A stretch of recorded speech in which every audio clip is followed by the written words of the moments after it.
Hello, Chris here with another episode of the Make It podcast. And in this conversation with Tony Scott, you will hear a little bit of background noise as he is on the move, but I do not think it takes away from the great content he shares, and it's actually not too bad. It's kind of like a passive noise. So just a fair warning for those listening, and I hope you enjoy it.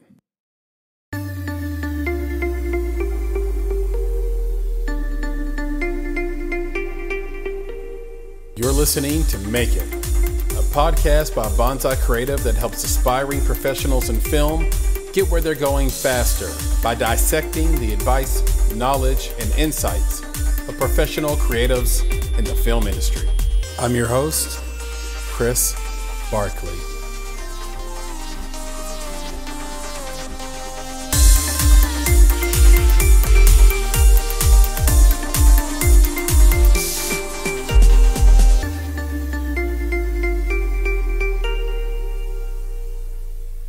Hi, I'm Tony Scott, and I'm a writer-director. You might know me for my short films Together and or Representation Matters with a question mark.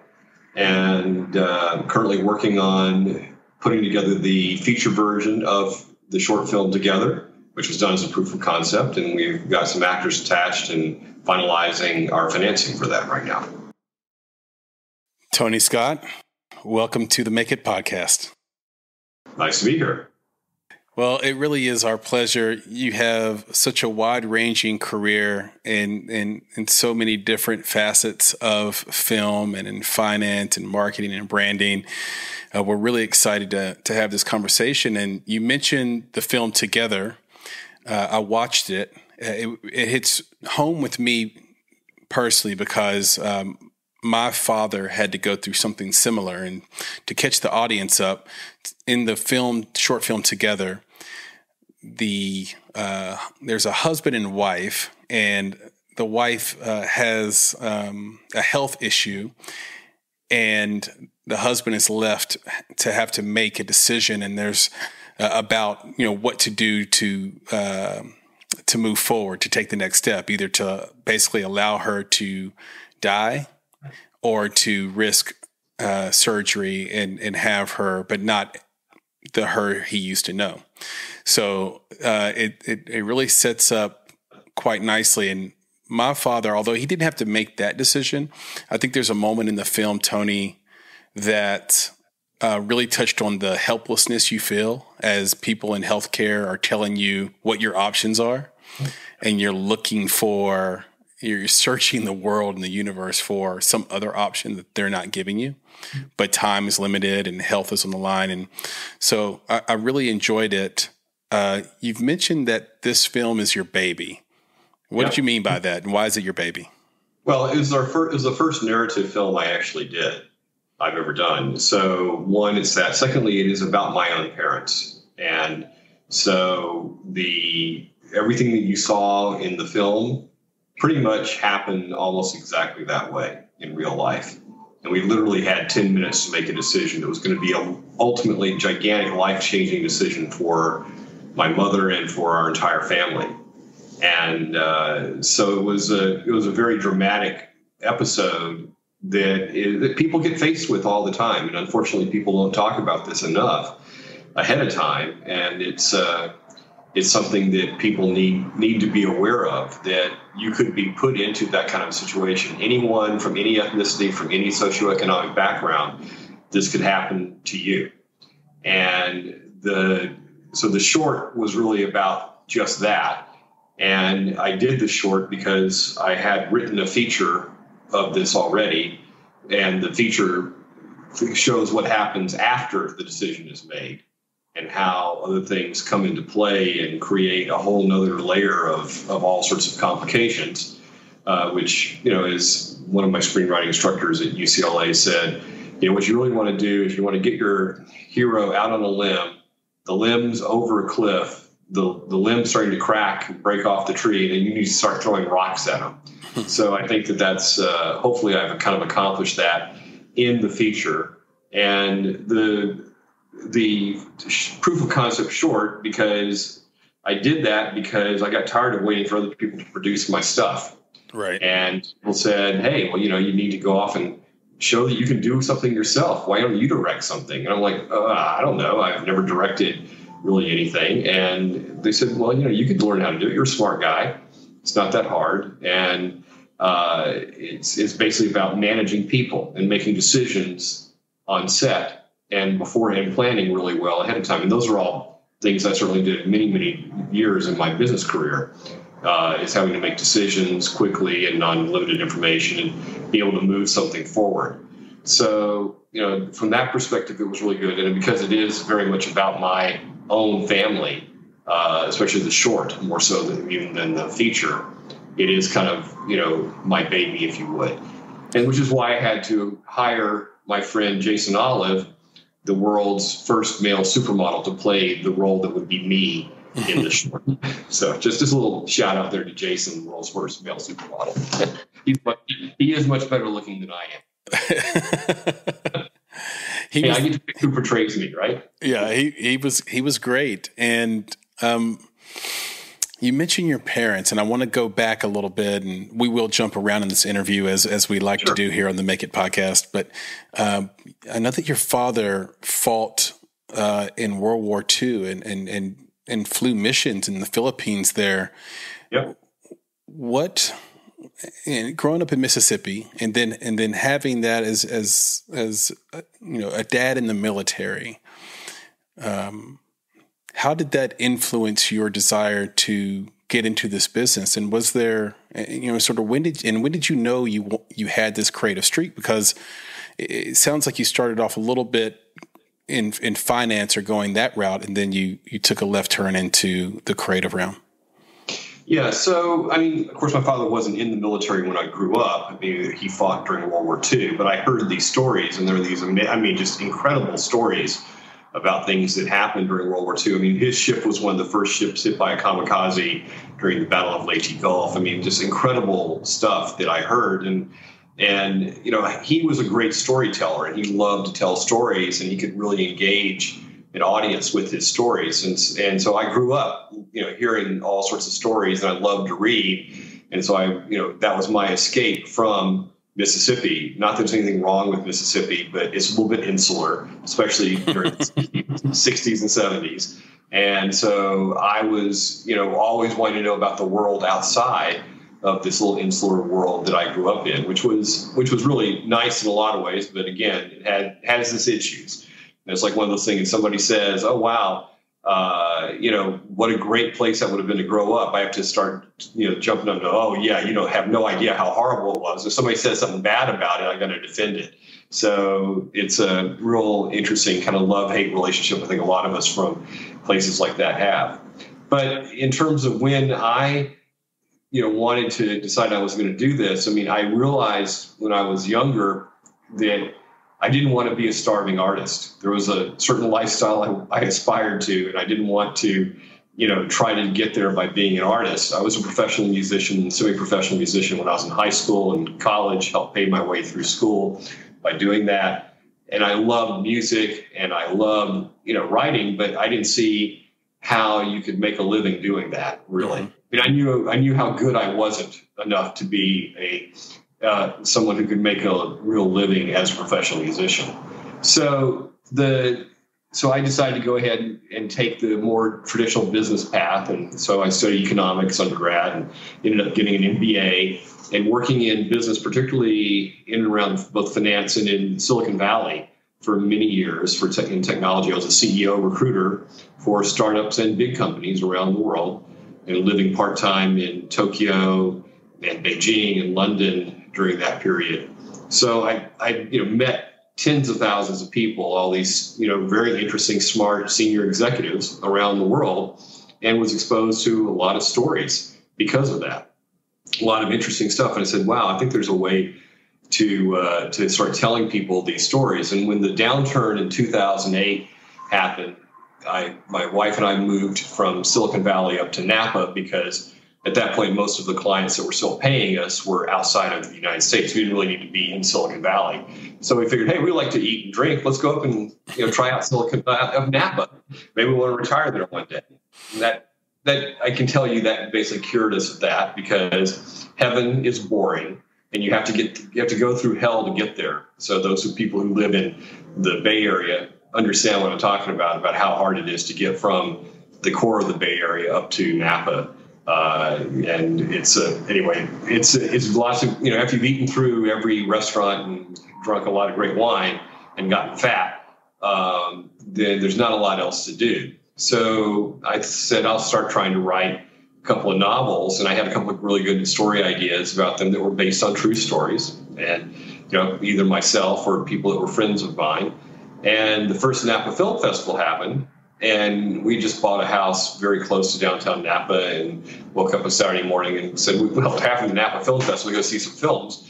And one of the things on the schedule was a pitch competition. Come and pitch your story ideas to a panel of Hollywood executives. It's like, okay. So I went over, and half an hour later, and I pitched and won. And all these guys went, oh my gosh, can we read your scripts? And I'm like, they're not quite ready yet. Well, when are they going to be ready? Well, I got to learn how to write a script first. What do you suggest? So I ended up doing research, ended up finding out that both UCLA, the film school, and UCLA Extension have very good programs for writing. And so ended up started taking some of those programs, got into the UCLA Graduate Film School's professional screenwriting program, and then did their professional writing for television program. These are programs that are done in the Graduate Film School at UCLA. And enjoyed it. The more I did it, the more I enjoyed it. I started getting winning awards in screenplay competitions, and had a couple of things optioned pretty quickly. And wow, this is great! I'm on the path. I figure I'm going to be seeing my movies getting made in no time at all. Ha ha ha! So it's so I think so I really made the switch. I was 50 years old, over 50 years old. I was 52 years old when I made that switch when I went back to UCLA. So it's something that you can do. And I encourage people to do it if something you find something you really enjoy. And if you're in a position to not be a starving artist, that's particularly useful. It's sort of like the wine business. How do you make a small fortune in the wine industry? You start with a big fortune. It helps if you don't have to work full time to support yourself. And in LA, work to support yourself, that means probably working 80 hours a week to be able to afford your rent. And so it's a really tough slog. And I see my friends who are doing that, and I admire them, and I don't even know where they have the energy to do that, but they do. And those people also can make it too. So I'm not saying you can't do that, but it's a lot easier to do if you can not worry about where your next meal is going to come from and whether you can pay your rent. And because it gives you also the power to say no to things. And I think that we define ourselves a lot more sometimes by what we say no to than what we say yes to. Right. It gave me the ability to tell some people that wanted me to do stuff for really cheap as a writer or stuff that I wasn't interested in, say no. And so it's a totally different thing. And then again, on this whole thing with my father in the military, two things that happened were, when I did get hired to write a feature script about these American missionaries and doctors and nurses and miners who got trapped on the island of Panay, which is one of the largest islands in the Philippines, after the Japanese invaded. And they, instead of turning themselves in, because they knew they'd be put into prison camps, they actually decided to hide in the jungle. They created this little community called Hopevale. And they were helped by the local Filipinos to hide from the Japanese, and ultimately created this really good, I think, feature story out of that, because I had a lot of experience with what my father had experienced during World War II. And in fact, when we landed, not in Manila, but on the island where we were actually doing where all this stuff happened, I was there for research. I realized that my father had flown in and off of that airstrip, which was pretty amazing. Wow. Tie back there. So it's interesting to see how stories come about, and I'm interested in doing stories that are about ordinary people that get put into very unusual circumstances, extraordinary circumstances. They have to act outside of their norm to be able to make it or try to make it. And to me, that's real heroism. I agree completely. And I wonder what the future of seeing movies that are dramas or rom-coms or just something that isn't IP or a superhero movie come out in the theaters are. I wonder what the future of theaters are in general, but we'll get to that in a little bit. There's so much to dig into with that answer.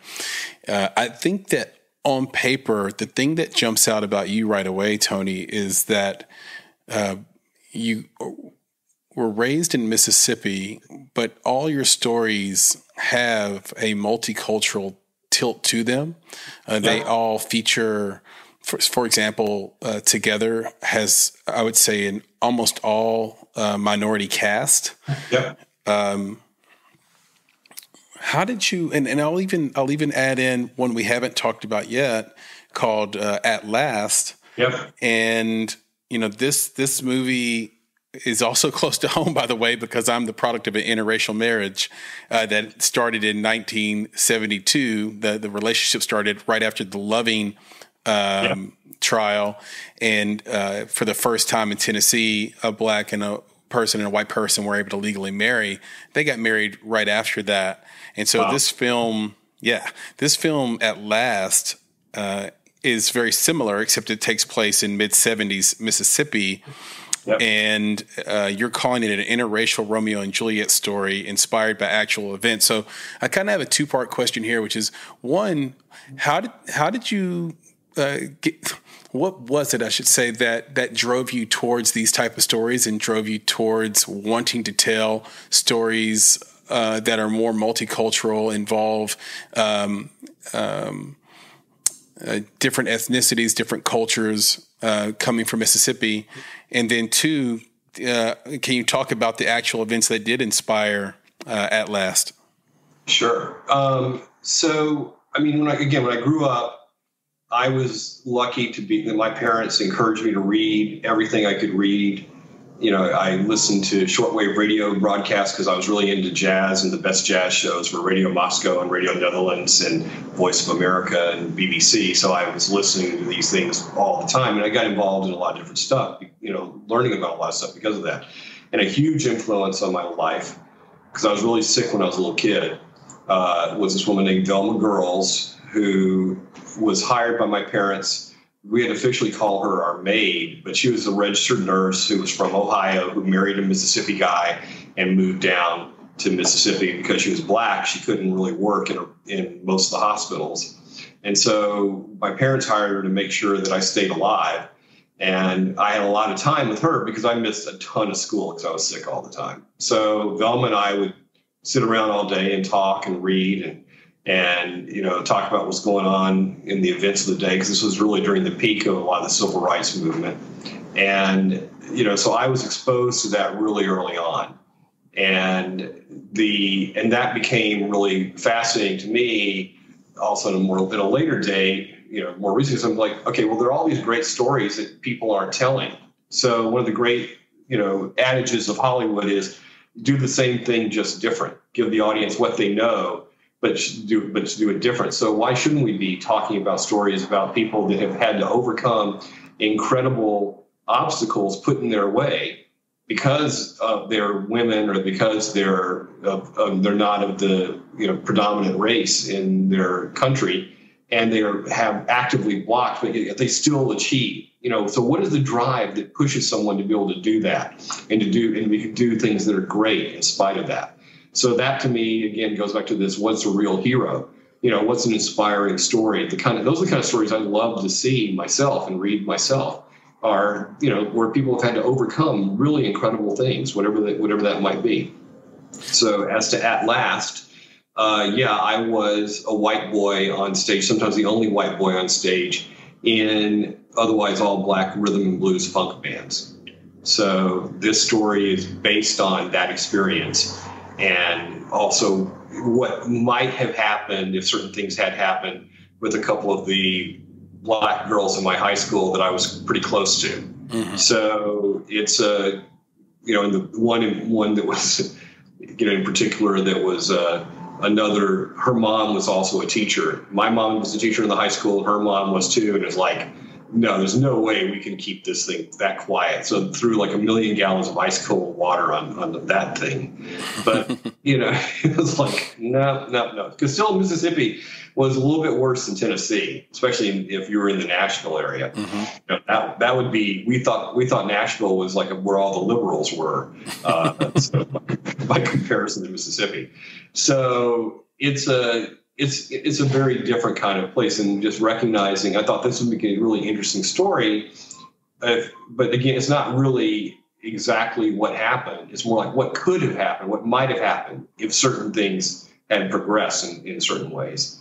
So and that was won a bunch of awards and screenwriting competitions. And it's again, one that I'm very fond of, because it is sort of based on my own experience. And because I happen to love early 70s, mid 70s funk R&B music. And so I call it a music driven story, not a musical. So it's more like Purple Rain versus La La Land. People don't just break out into song and dance and no reason start, doing crazy things, because to express their feelings. This is, really the story is about the friendship that grew between these three boys when the schools were formally desegregated. And so all of a sudden we went from having, I think there was one black kid in our class, to having, half the class was black kids, half the class was white kids. And we had to learn how to get along really quick. And we did. Actually, the kids that were my age and younger that grew up in the Jackson schools at that point all got along just fine. I mean, I knew if people didn't like me, it wasn't because I was white. It was because they didn't like me. Right. So, you have to live up to yourself, it really teaches you what Dr. King meant by judge people by the content of their character, not the color of their skin.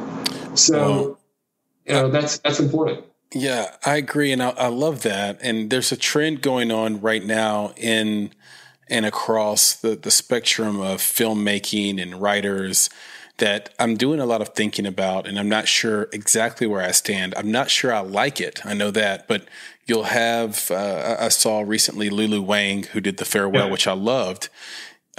She had mentioned and had talked about, films being made by white writers and directors and producers that were about Chinese people, in that, and feeling a little bit like that was an appropriation of sorts. Where do you stand on that? I mean, you're a white guy from Mississippi, and you tell a lot of stories that cross through Asian and Black culture and Hispanic culture and other. I know I'm doing some thinking about it. Where do you stand? Well, I think Kareem Abdul-Jabbar actually had a really great opinion piece in the Hollywood Reporter last week saying filmmakers must be free to tell the stories they want. Again, the Lulu Wang basically was bringing up the fact that there's this Chinese concert pianist who named Lang Lang, who actually Ron Howard is going to be directing his life story. Correct. And, as I tried to point out, first of all, some of Lulu's reasons why she said that, it shouldn't be him is because, this happened long during the Cultural Revolution and all stuff, which is not true. He actually was born in 1982 after the Cultural Revolution was over. And I know a lot about Asian culture because, I literally lived in Japan for 10 days a month for 5 years. And I've been involved with China since 1988.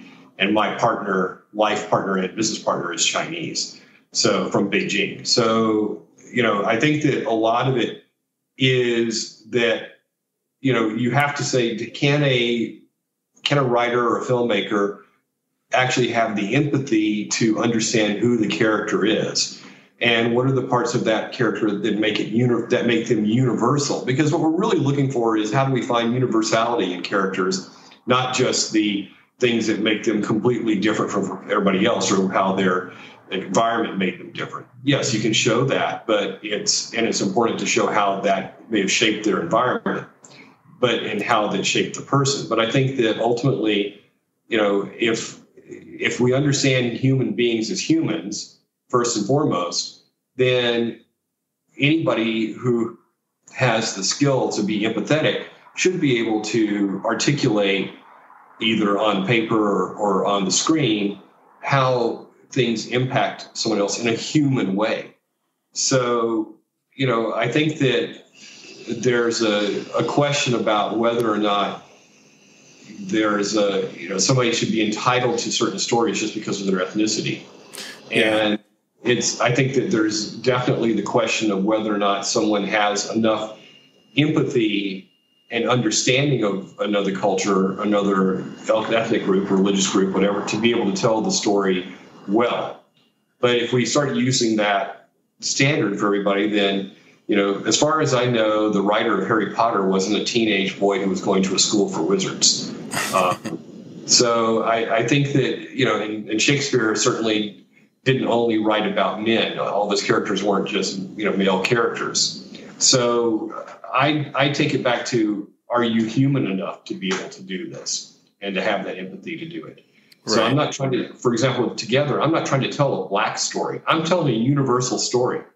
Right. And that's going to happen to anybody, any family, any ethnicity, any socioeconomic group. The family that I'm telling it about happens to be African American. They happen to be upper middle class African Americans who are very well educated. The two kids that are adults are both very well educated, and they're successful in anybody's eyes. So this is a story that happens to be universal. So why does universal have to default to white? And I think that's where some of the issue is. And I think that because people haven't had an opportunity to tell a lot of the stories that other groups that are not this dominant culture have sort of been able to see, because of that, there is a desire for people to, well, this is a story that should be, directed by a black person, for example.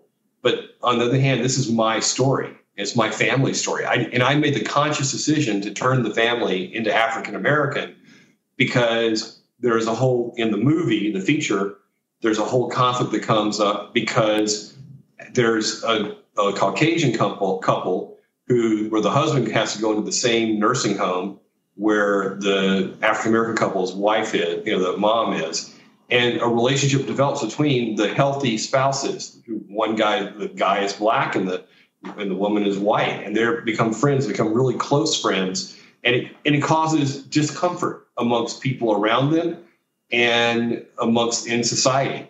So I wanted to add that conflict there. That's the whole, get your character out on a limb over a cliff, the branch is breaking and start throwing rocks at them. Sure. So that's why I did that. And it's like, this movie, the short, screened at the Martha's Vineyard African American Film Festival and a bunch of other places. And every single time when they would call the filmmakers up, and you can imagine at Martha's Vineyard, I was the only white person in the audience. And so they called up the filmmakers, and they called up me, and I brought Gene up as well, who is obviously Chinese. And you can see, people are going, what the hell is that?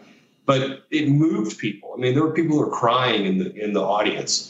And I remember afterwards, these two black women came up and they said, we were way up in the back. And we're like, well, he might be black, or maybe he's adopted. Okay. Well, so, it's interesting because I think what Lulu's talking about, Lulu Wang is talking about culture.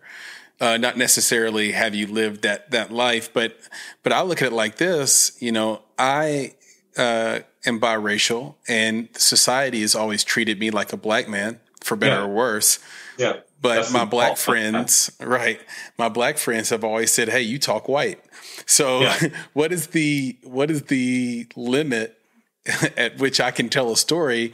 And so the premise seems to fall apart when you look at it that way, right? And that's so. I think I'm pretty aligned with you on that. You mentioned something earlier, and I have to go back to it. You talked about putting yourself through high school and college by being a semi-pro musician. I play piano myself, and that feels close to my heart. I'm just wondering, this is the 70s. You should have been listening to Eric Clapton and Jimi Hendrix and all these great musicians. Instead, you fell into jazz. How did that happen? I just loved the music. I mean, I started off on piano, and I happened to, whatever reasons, jazz just really appealed to me. And then things that evolved out of jazz, particularly rhythm and blues and funk, were things I just really enjoyed. I started playing horn. I was mainly a trombone player, and I started that when I was in junior high school, and was really attracted to horn-driven music, whether horn-driven rock like Chicago or horn-driven R&B funk like Earth, Wind and Fire and Tower of Power. Those are the things that really got me moving. But that was the thing. I mean, so that just really was fun music to listen to and fun music to play. So that was sort of what my, inspiration for getting into that happened to be. Do you ever still consider doing it? Have you hung up the keys, or do you whip them out every now and then and go for it? I sold my horns when I finally was in my MBA program, because if you don't practice a brass instrument or woodwind instrument every day, you lose your lip. You just can't. It just doesn't sound right. You can't hit the notes, and then all of a sudden you're practicing 4 to 6 hours a day again. And it's especially hard if you know what you could do, and then you want to get back at least to that level again. So it's an all-consuming mistress, music. And since I couldn't afford that mistress at the time. So. Right. But have you thought about doing it again, or at any point? I know you jumped into, for example, storytelling at 52, which is just amazing to me, and proof that there's no time limit on your inspiration and your talent. Or do you think you've moved on from that love of music in terms of being a player of it and a writer of it forever? Yeah, I mean, I might do it again one day, but right now I'm so, my current all-consuming mistress is movies and writing and movies and TV. So I can't really do both. So I want to write and direct. And so if I'm doing that, I can't really put the focus I would want to put on music. Right. So, no, I totally get that. I've got a lot to learn, so much to learn, and so much to do on the film and TV side of things. And it's really tough, to do that. So, and I'm very involved in all the production aspect of it as well, in terms of raising money and trying to get our, the money in and distribution and all stuff. So it's a very all-encompassing activity. 100% true. And this podcast goes out to a lot of independent filmmakers and independent creatives. I think the difference with us is, we don't just focus on screenwriters or directors, but right. All the creatives that live in the independent world and want to be part of filmmaking. You've lived, as you mentioned, in Japan 10 days out of every month for 5 years, but you've also lived in Beijing and Chicago, London, Napa Valley, Silicon Valley, Los Angeles. What advice can you bring back to the independent creative and independent film creative about filmmaking for other markets that you wouldn't really quite get just by being here or have only lived here in the U.S.? Yeah, I think that people in the U.S. get really hung up on the sort of tentpole concept, as you mentioned earlier, and they think that that's the only kind of movies there are, and that's not the case. Stories are great stories. And I think that for people who are looking to figure out how to make stories that are human stories, okay? People want to actually see stories, whether it's a drama or a comedy or whatever. They want to see something where they can relate to the person. And unfortunately, since I have no superpowers, I wouldn't even know what superpower I'd want if, I had to choose from them.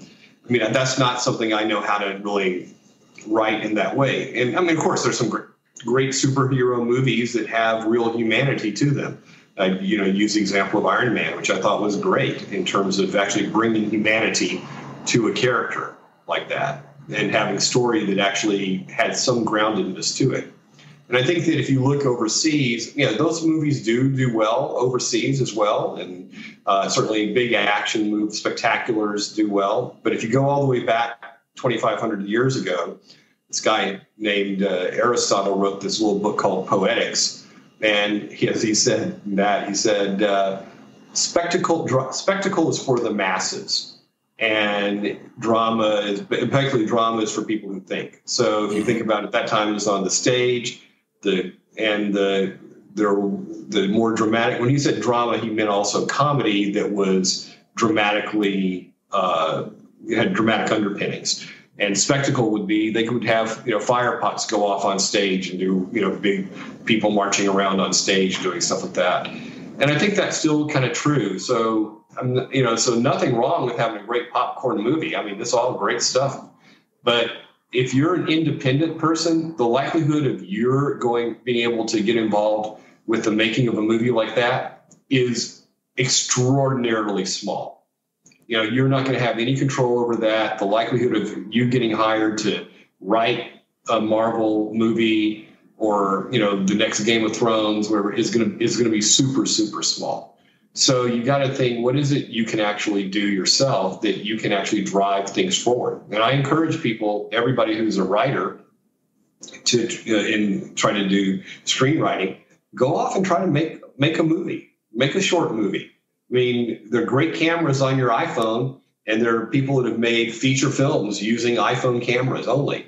So you can do it, and learning how to think about how your shots are set up and how action happens between actors and how you need to film that to get that across, and how to both say the right things on the page and let the actors do their thing. And I don't mean improvisation per se. I mean to be able to act out things without saying things. The actual physical movements that actors use to demonstrate something. That's great experience, and it'll help you write better. And one of the first things they said at UCLA is, you want to learn how to write for actors? Go take an acting class. Learn how that works and what the craft of acting is. And so you're not overwriting for the actors and telling them every little thing to do. And they raise their eyebrows. They look, askance at somebody. But more about how to make sure that you're giving the actors enough so they can actually create the character that you're trying to articulate and be able to get that either on the stage or up on the screen. Yes. I think that's, those kinds of things are important to do. And, you go back to, you asked me earlier about the music thing. One of the reasons I love film is that you do have music involved. And I was very involved with the music on the short film together. A lot of my stories also, of course, have a lot of music in them. So I'm bringing that back in, and I enjoy that aspect of the storytelling, the way that you can actually use all of these aspects of the arts to draw people into a story and have a fairly immersive experience, potentially for your audience. That to me is a lot of fun, and it's very fulfilling to be able to do that. You mentioned earlier that screenwriting is easy, and that may have been tongue in cheek, but I have noticed a correlation between auteur screenwriters and filmmakers, genius screenwriters and filmmakers, people who are highly technical and creative, also being very studious. And I look at you and I say, okay, here's a guy who was playing jazz in high school, has a BA from Mississippi, an MBA from Kellogg School at Northwestern University, went to UCLA for screenwriting. And now we have the movie industry turned upside down by COVID-19 and potentially screenwriting changing forever. There used to be a rule in screenwriting where something needed to happen on page 3 and then there needed to be a major plot turn on page 10. Yeah. But now the movies we're seeing, something happens in the first 30 seconds. Yeah. And there's a lot of talk about feature films not needing to be 2 hours anymore, but maybe an hour and 15 minutes. So what are your thoughts on that? And will that be an easy transition for you? Or what are you thinking in terms of how you would change your own writing? Well, a lot of my stuff that I do is I tend to focus on how can I tell the story in less than 2 hours.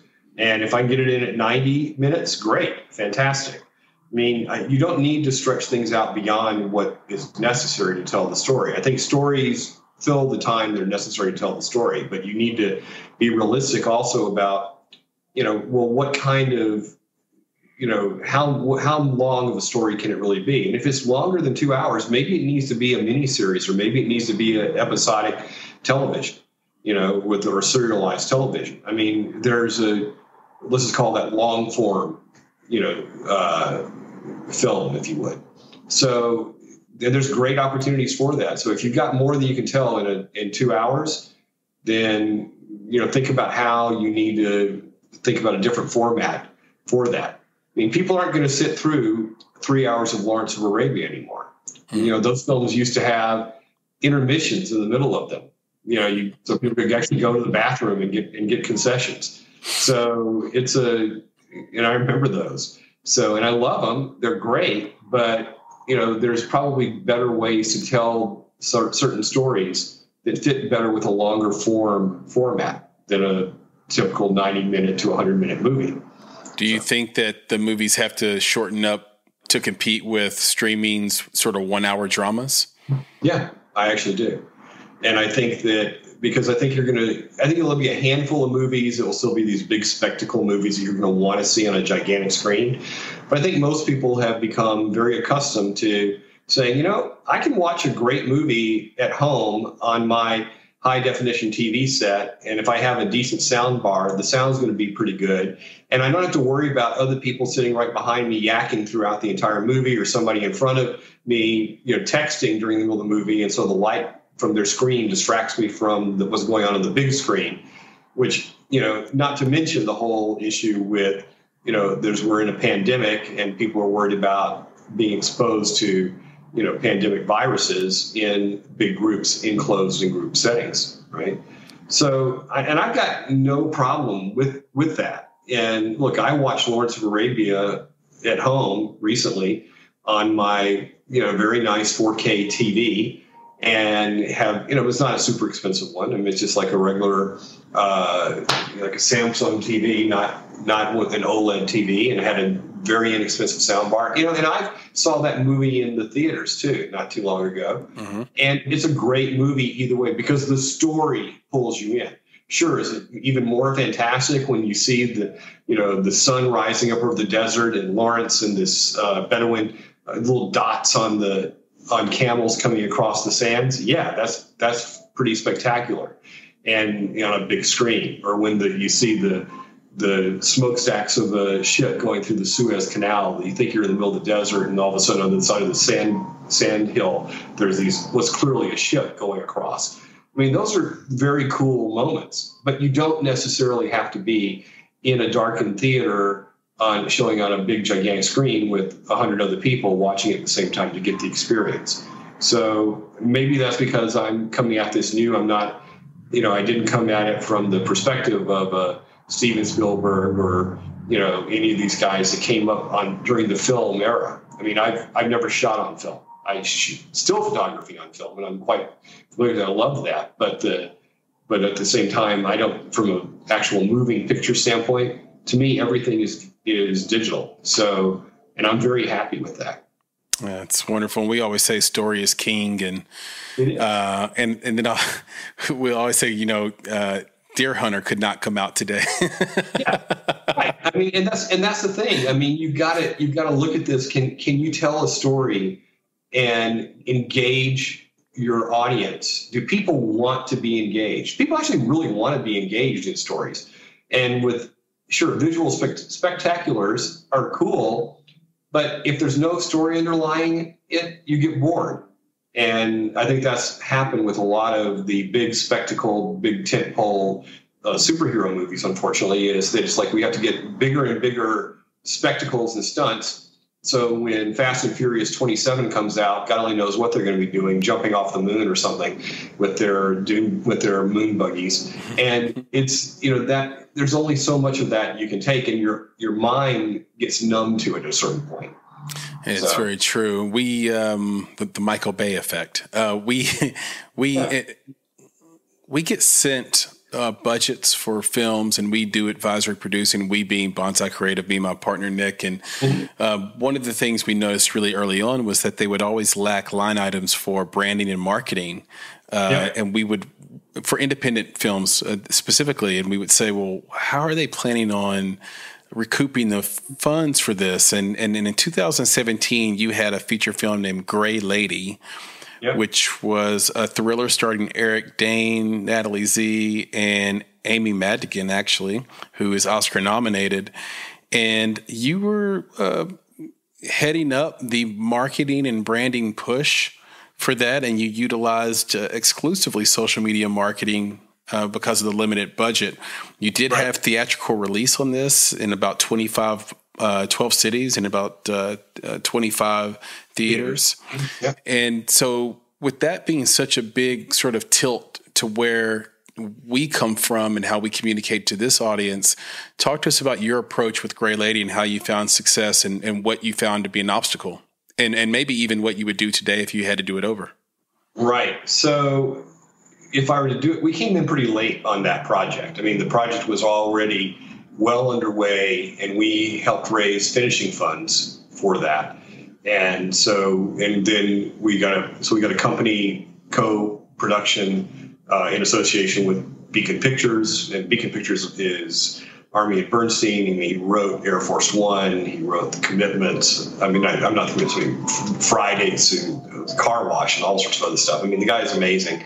And Beacon Pictures has done a bunch of TV stuff. They did Castle, was their TV show that they did. And this was we got introduced to the writer-director John Shea, who is a pretty famous character actor, and he was one of the three guys that actually were brought in to screen test for Raiders of the Lost Ark. So it was he and the guy who played Magnum, Tom Selleck, and John Shea. So that was so he was part of that, but he was a pretty well-known character actor and been in a bunch of stuff, and then he started to write more, and he wrote this story that was set on Nantucket because he lives on Nantucket, and Army and Bernstein has a place on Nantucket. So all these people that were Nantucketites, including also Andrzej Bartosiak, who also was living on Nantucket at the time, were involved in creating this movie. Let's make a movie on Nantucket, right? And so it was an interesting story that was, John likes to call it a romantic thriller, murder thriller, and it was set in an interesting place that people had never seen on film before, and with an interesting little subculture of Nantucket itself. So there was a potential there, and you had Eric Dane as a pretty well-known star. This was while he was doing Last Ship, was just starting. So the concept was when they went and made this movie, and honestly, Beacon had always had an output deal before with, some studio came and distributed it for them, but they didn't have that for this. So we had to figure out how are we going to make this work, and they didn't think about it until really too late. And we had to go out and help raise some additional money for P&A, and they actually had to be released in at least 10 cities in North America to fulfill the contract that they had with Anchor Bay, which was then owned by Starz. And so we had very little money to do it. And, you have such a limited budget, you can't just put up billboards and posters in a bunch of cities. It would have wiped out our budget in only one city. Mm-hmm. So since I came from the Silicon Valley world and had come from a marketing background, I said, look, the only way we're going to do this is to put all of our money into social media marketing. And so we actually created a whole marketing plan based around that would reach out to and we tried various different things. So it's the great thing about social media marketing is you can try different things. And this was, paid Facebook advertising, basically, and some on YouTube roll-on ads.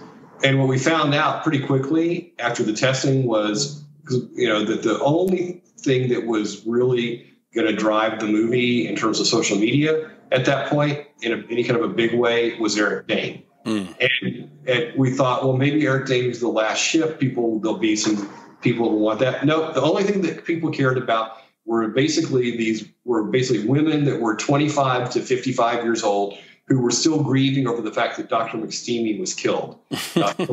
So it's like, okay, fine. We can find that group and we can target those people. And, it ended up doing quite well in terms of the marketing campaign because we got 18.5 million, views and got 1.5 million minutes or something like that of actual video time that people were watching stuff, to the point where Lionsgate actually had responsibility for the home entertainment release. and international release, and they didn't spend another dime on it.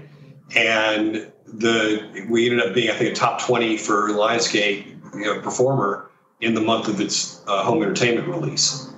So it's the theatrical release did what it was supposed to do. It was a marketing play for the home entertainment release. So what would we do different today is, and we are going to do this with the feature version of Together, is identify the audiences that are going to be the right audiences for the movie way in advance, which we already have. We know who the sort of the big broad audiences are. And then you utilize stuff to help build engagement with those audiences probably before we ever shoot a single frame. And then, also use stuff while we're shooting to help continue to build interest in audience. So at the point at which it's launched, however it is launched, whether it's a home entertainment release or a streaming release or it's a theatrical release, we'll have an audience that is identified and already be clamoring to see this. And I think that you're going to see more and more of this kind of release pattern, where it's a hybrid release pattern, because there are, especially for independent films, people think that the be all and end all is to be a theatrical release. It's nice, it's glorious, but it's not really the way to make money ultimately. So you have to think about how are you going to get your money back to your investors. And this is show business, not show art. So I want to make sure that our investors have a really solid shot of getting not just their money back, but getting a return above and beyond that. And us too, because we're ultimately investors in these movies too, and we have points on the projects, and that's where our ultimately big success is going to come from a financial side. So to me, if we don't have a reasonable financial success, meaning investors at least get their money paid back, I'm not going to be happy. Even if we win a bunch of awards on stuff, it's like, okay. On the other hand, if it's something, all it is just purely financial success, it's a huge financial success, but people don't think it's that great, I'm also going to be unhappy. So it's a really interesting fine balance that we have to work with in independent creativity, between creating art versus creating something that is going to have a financial return. So we have to remember we are in show business. Right. Or I think it was Irving Azoff said that show business is 5% show, 95% business. Right. I always like to say the business of film instead of show business. So we are in business. It's definitely business, not art, that drives it. If you want to do, you might get one project done that's art, but if it's doesn't have a business behind it, then you're not going to ever get a chance to do another one. Right. And that brings up the next big thing I want to talk to you about, because you could go out onto the streets where you are right now and survey 100 independent filmmakers, and 99 of those would come back and say, my biggest obstacle is financing. And you having, and Gene, your partner in crime there, having a background in venture capital and economics and funding, what would you say is the right mix for a filmmaker and producers, indie producers to try to accomplish to get private equity funding and debt financing or foreign pre-sales or any of those things? Well, look, it's the hardest thing about this business is finance. That's absolutely the hardest thing. And it's hard for a number of reasons, not the least of which is that a lot of investors have been burned on film investments in the past. And people, all they hear are these horror stories. Oh, it's a big black hole, put money into it and don't know where it went. And there's a lot of that. And there's a lot of fraudsters that are out there who are running around claiming to have money and don't, and trying to insinuate themselves into the process, because there is a lot of money to be made in film and in television. And so they try to attach themselves into this in ways that are really not particularly useful to anything other than to themselves. So I've never seen a business that has so many sort of sketchy characters around the periphery and in the middle of it. It just doesn't work that way in Silicon Valley. And part of it is because this is so subjective. This is the art part of the film industry, is that, you don't know what good is. William You said that nobody knows what good is, and how are you going to know whether something's going to be a moneymaker or not? You can't, and it's just very, very difficult unless you're doing the same movie over and over again. Like Fast and Furious, whatever. So I think that's part of the reason why the studios have defaulted to the remix of the same thing, or episode 28 of whatever it is, or things that they say based on IP, meaning in this case a book that was successful. Oh, well, there's an audience for it, and I get it, but unfortunately I think it's taken away a lot of the artistic opportunities for independent creatives to create something new and different and to do that. But it all comes down to, do you have the money? If you have money to go make a film, nobody's going to stop you. You can make it happen, but it's expensive to make movies, and it's not easy to raise that funding, particularly if you've never done it before and if you don't have a track record of success behind you. So you need to associate yourself with other people who do have that track record and success, if you can, and sort of ride along on that. So, which is what we did with Great Lady, and there was certainly what I'm doing with Together is making sure that the team that I have behind the camera is as qualified as possible, so that investors look at this and say, okay, well, even if Tony turns out to be an idiot, these other people are going to make sure to go off the rails, and that's really important. So, I love that. You're amazing what you'll learn from those people who actually will make sure you don't go off the rails. I mean, so every aspiring filmmaker, and I really encourage everybody who thinks of themselves as trying to be a screenwriter to start thinking of yourself as a filmmaker, not as just a screenwriter, because ultimately the power on film goes to writer-directors. The directors are considered to be gods in film.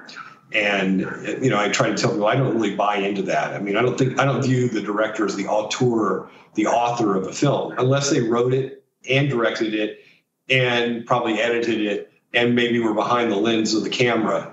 So there's only about one or two people who can actually do that. And, Roma was already made, so there you go. So it is definitely a group effort. It's a collaborative effort, and people should look up what David Mamet's thing about screenwriting is in Hollywood. He said, screenwriting is a collective effort. Prepare to bend over. Well, you mentioned earlier, and I just have a few more questions. This has been so fun, Tony, and so informative and so valuable. I'm fun too. I'm from Mississippi. We love to talk, man.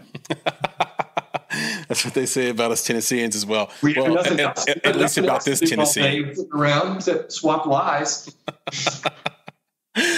Exactly. And speaking of storytelling, you mentioned Lawrence of Arabia. You mentioned David Mamet. I'm curious, what creatives do you most admire and want to emulate? Who moves the needle for you, and what do they do from a technical or skill standpoint that makes their work stand apart? Well, I mean, I did mention, David Lean, because his big movies were just amazing. I mean, they really took us into a world that we didn't know and let us see things, whether it's Bridge on the River Kwai or Dr. Zhivago or Lawrence of Arabia. I mean, this was amazing. At the same time, there's a movie a lot of people don't really know and think about much that he did called Brief Encounter. And it's basically a dramatic love story, forbidden love that happens mostly in just a handful of locations. And that movie is fantastic because it's a story. It's a great story, and it wraps you in. So I really admire that because he could do very smaller movies and also these gigantic, big spectaculars that are just amazing. Yeah, I mean, I love Ridley Scott in terms, again, more of the spectacular kind of stuff, and I loved, I happen to like sci-fi. I don't write much sci-fi. I have a good sci-fi story, but those are more story based than spectacle based. So the original Blade Runner, the story was amazing, right? And that was really what drew me in, as well as the visuals that he created. And, there wasn't a lot of computer generated graphics at that time. So this stuff was pretty amazing in terms of looking at that, watching that on the screen. I remember when it came out, I was going, wow, this is just amazing. This is really cool. It brought me into that world.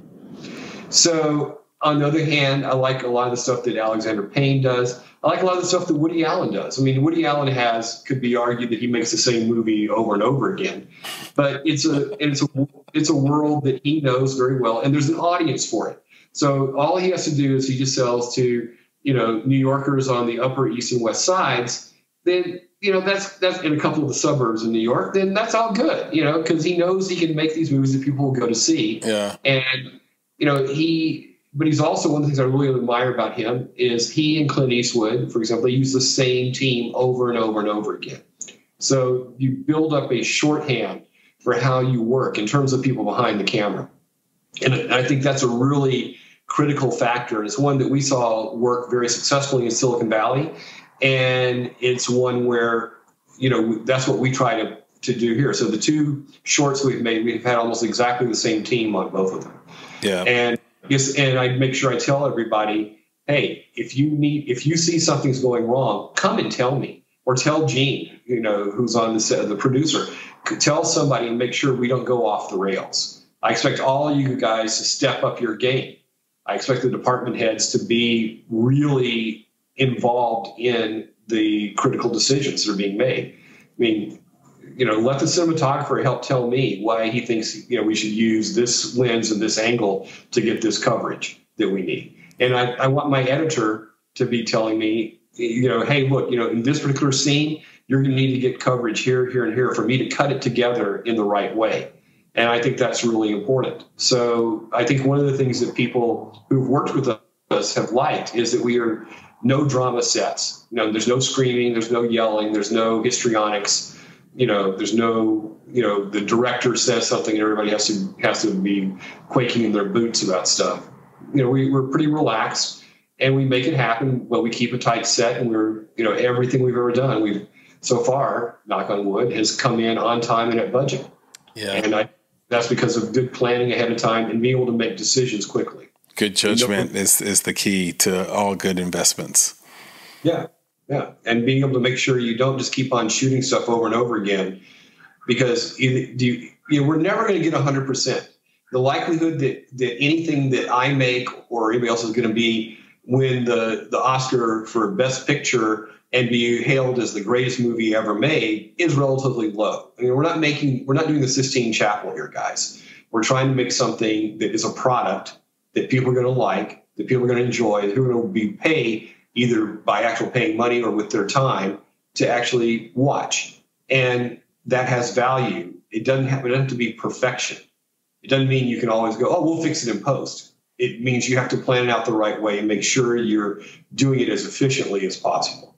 That's my little soapbox there. Well, I love that, and I really agree with it. I know that my partner in crime here, Nicholas Buggs, agrees with that as well. We always want to develop teams of filmmakers that we know can execute and producers that we know can execute, and just keep making things with them. I think it's the sort of the credo of the long-term player.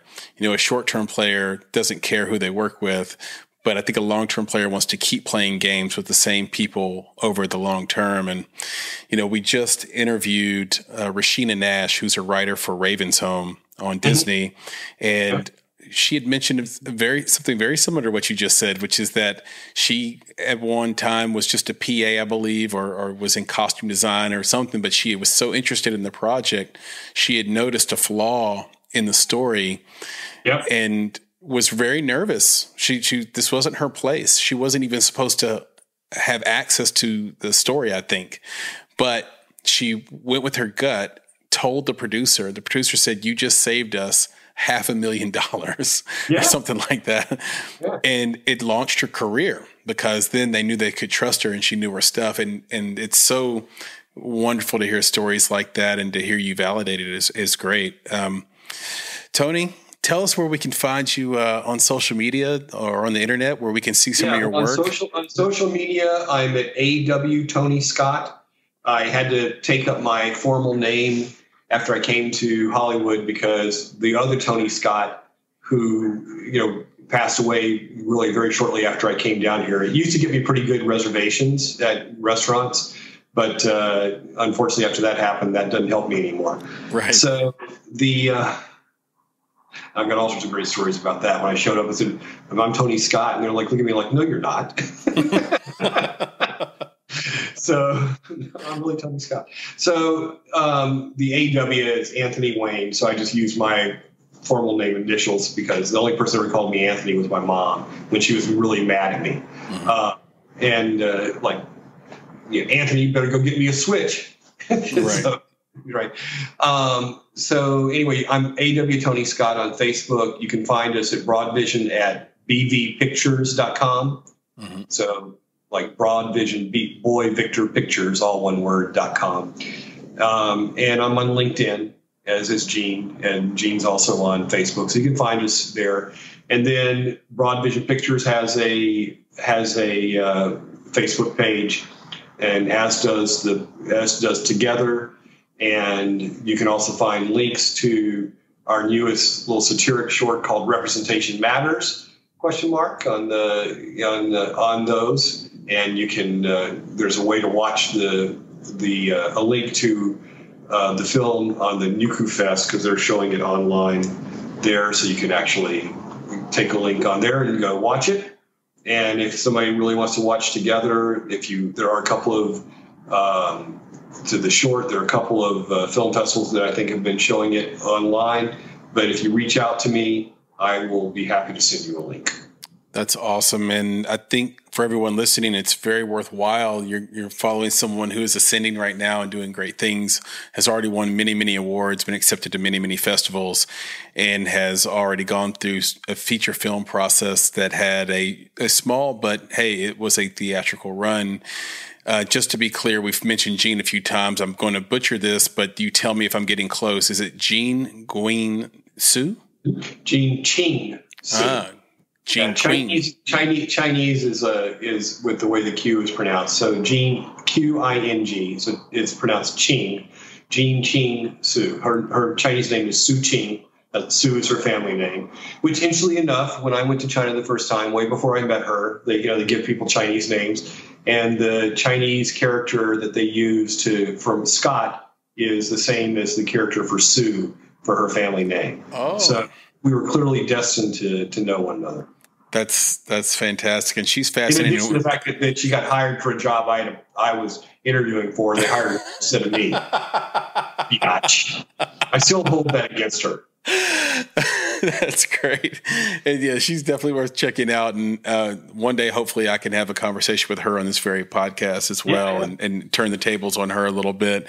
I'll leave you with this, Tony. You actually had Richard Roundtree in your house, Shaft himself. In my house, baby. Yeah, which is pretty fantastic. You guys sip Japanese whiskey together. We're a fan of whiskey on this podcast. Which Japanese whiskey did you serve? It was a Nikko. Spell that? Nikko, Nikko. Got it. Okay.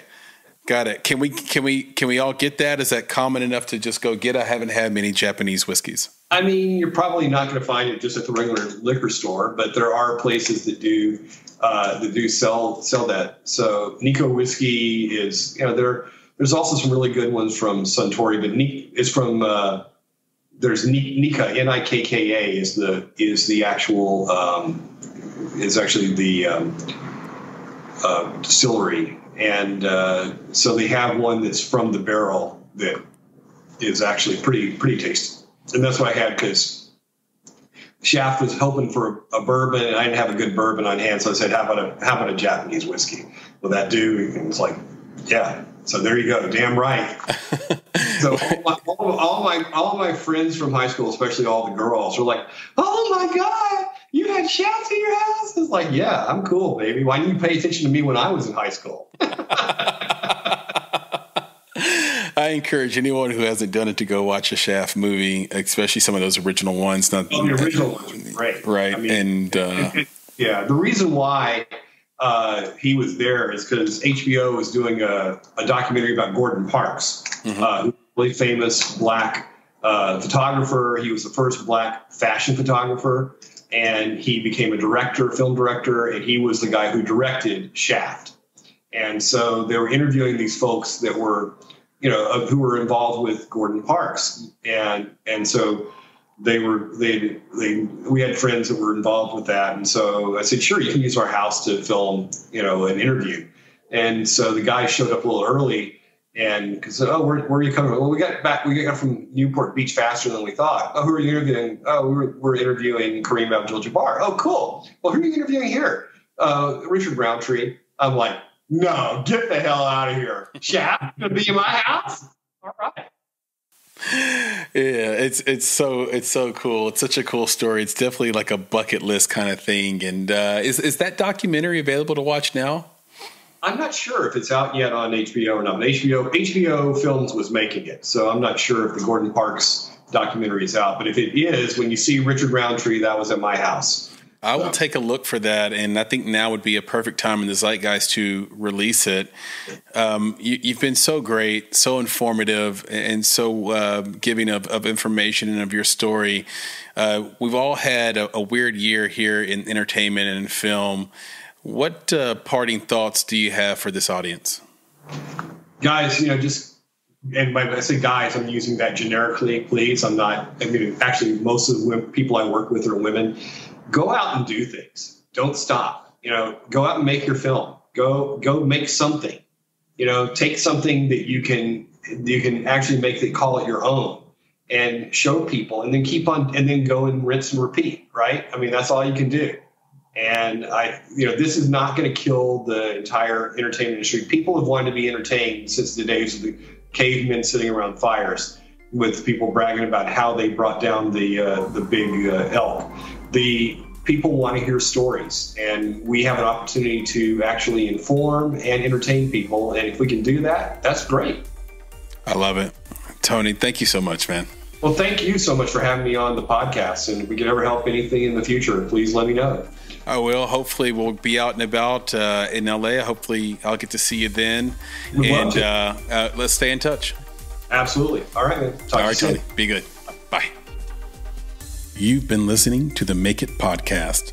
To find more information about this week's topics, including links to relevant blog posts, projects, and indie creatives, please visit our website at www.bonsai.film.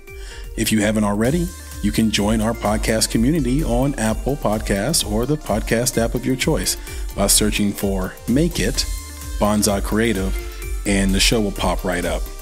You can follow us on Instagram and Twitter at _Bonsai Creative, and Facebook by searching for Bonsai Creative. And of course, if you're looking to take a big step towards your filmmaking success, go to www.bonsai.film and click on Book Us to schedule a free discovery meeting and needs assessment. You have everything to gain. Until next time, be better, be creative, be engaged, and thank you for listening.